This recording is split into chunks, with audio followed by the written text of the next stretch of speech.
Salutare, dragi prieteni! În acest videoclip vom vorbi despre acest trandafir pe care l-am tăiat, a plecat în vegetație și au început să apară și problemele. Problemele cu dăunătorii, cum ar fi afidele. Vom prezenta o soluție făcută de noi acasă, care ajută foarte mult și va omorî aceste afide. Și nu este vorba că este doar insecticid, este și un fungicid natural. Deci are efecte doi într-unul, să pot spune așa. Înainte de a ne apuca să prezentăm soluția care o facem pentru aceste afide, să vorbim un pic despre ele. Atacul afidelor este dezastros pentru trandafir. Acestea pot să stopeze creșterea și dezvoltarea trandafirului și este o problemă destul de mare. Trandafirul, dacă îl lăsăm așa cum este, va fi mult mai expus la ciuperci și boli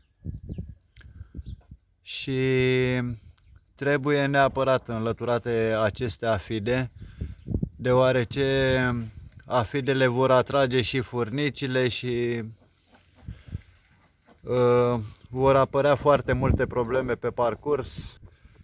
Și acum haideți să mergem să ne apucăm de soluția care o facem împotriva afidelor. Pentru a putea face această soluție pentru afide, avem nevoie de detergent de vase lichid, bicarbonat de sodiu alimentar, 2 litri de apă. Menționăm că o să vă trebuiască un pic de apă călduță să puteți dizolva bicarbonatul și un fâs, un pulverizator. Vom aplica această soluție cu pulverizatorul, deoarece mulți dintre voi cred că nu aveți pompe de erbicidat. Și ne-am gândit să facem ceva să fie la îndemâna oricui, pentru că s-a încălzit vremea afară. Au apărut afidele, credeți-mă, ne-a luat pe neașteptate. Și acum haideți să ne apucăm de treabă.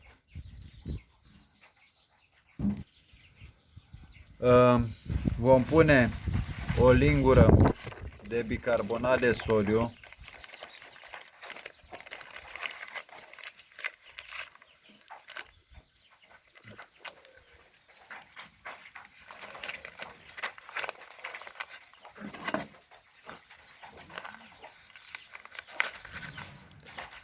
Să fie mai rasă, nu cu vârf. Uitați-vă la ea.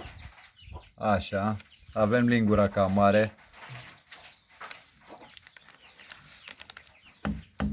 Acum vom amesteca să se dizolve foarte bine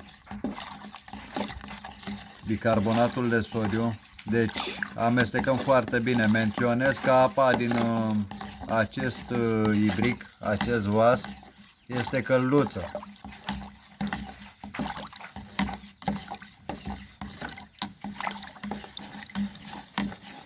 După ce s-a dizolvat,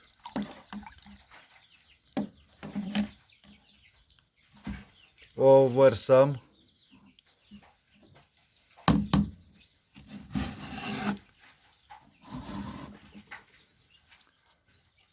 în acest bidon de 2 litri, care nu a mai avut apă în el.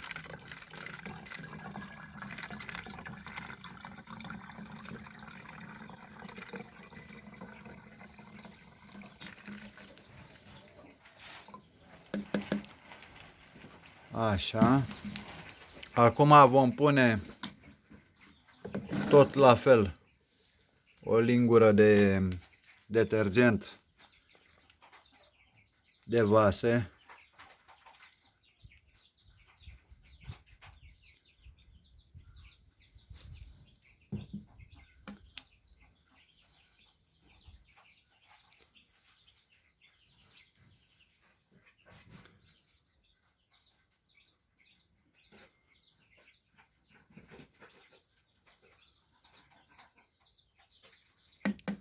Menționăm că pentru cei care vor să facă această soluție bio 100%,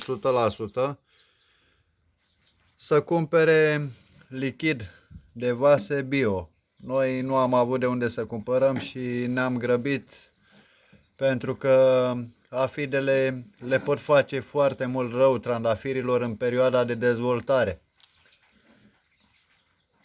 Acum vom pune dopul.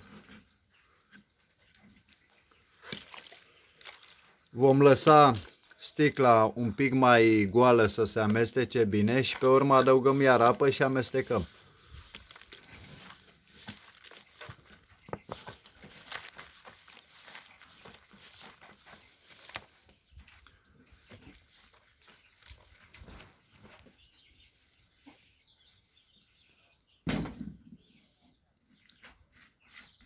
Acum vom adăuga diferența de apă să umplem sticla. Ceea ce v-am prezentat eu dumneavoastră aici este rețetă pentru 2 litri de apă. Dacă dumneavoastră doriți mai multă cantitate de soluție și aveți mai mult de stropit, înmulțiți și dumneavoastră rețeta care am făcut-o eu la 2 litri. Acum vom lua pulverizatorul și soluția. Vom umple pulverizatorul. Menționăm că pulverizatorul trebuie să fie curat. Deci dacă ați avut altă soluție în el, pentru gândași, pentru grese, pentru faianță, spălați-l bine înainte. Și acum vom merge să stropim trandafirii. Menționez un lucru, dacă dumneavoastră aveți trandafiri, controlați-i și dumneavoastră, pentru că și noi am avut surpriza aceasta neplăcută, că și la noi a fost o mirare. Vă dați seama, suntem undeva pe 24 martie și să apară afidele, mi se pare o surpriză, dar ce surpriză să mai fie asta? Clima s-a schimbat și vă dați seama.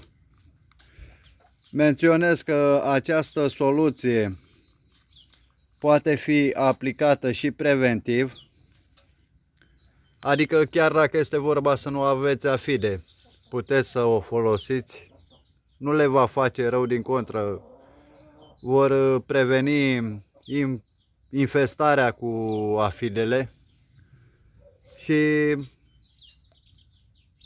cum v-am spus mai devreme, este și un fungicid natural. Bicarbonatul de sodiu, mai puțin detergentul de vase care l-am folosit, dar v-am zis că nu am găsit bio, n-am avut la îndemână și a trebuit să folosim ceea ce avem. Am revenit să vă arătăm rezultatele. Este cam o zi jumate de când am aplicat această soluție și priviți și dumneavoastră rezultatele la o zi. Afidele, după câte se vede, nu mai sunt. Deci bicarbonatul și-a făcut treaba și acum să vă vorbim un pic despre modul de aplicare. Deci, în cazul în care plouă, Repetați procedeul. Acesta nu va afecta cu nimic trandafirii dumneavoastră. Iar dacă apar afide după o săptămână, două, puteți să refolosiți oricând la nevoie. Cam asta este tot, dragi prieteni, despre soluția noastră de afide. Ne pare rău că nu am găsit detergent de vase bio, pentru că dacă era vorba să fi găsit, credeți-mă, bio îl făceam. Vă rugăm frumos să vă abonați, să lăsați și dumneavoastră un like. Like-urile ne ajută foarte mult să ajungă acest videoclip la cât mai multe persoane care au nevoie de el. Vă mulțumim frumos că ne urmăriți. O zi frumoasă!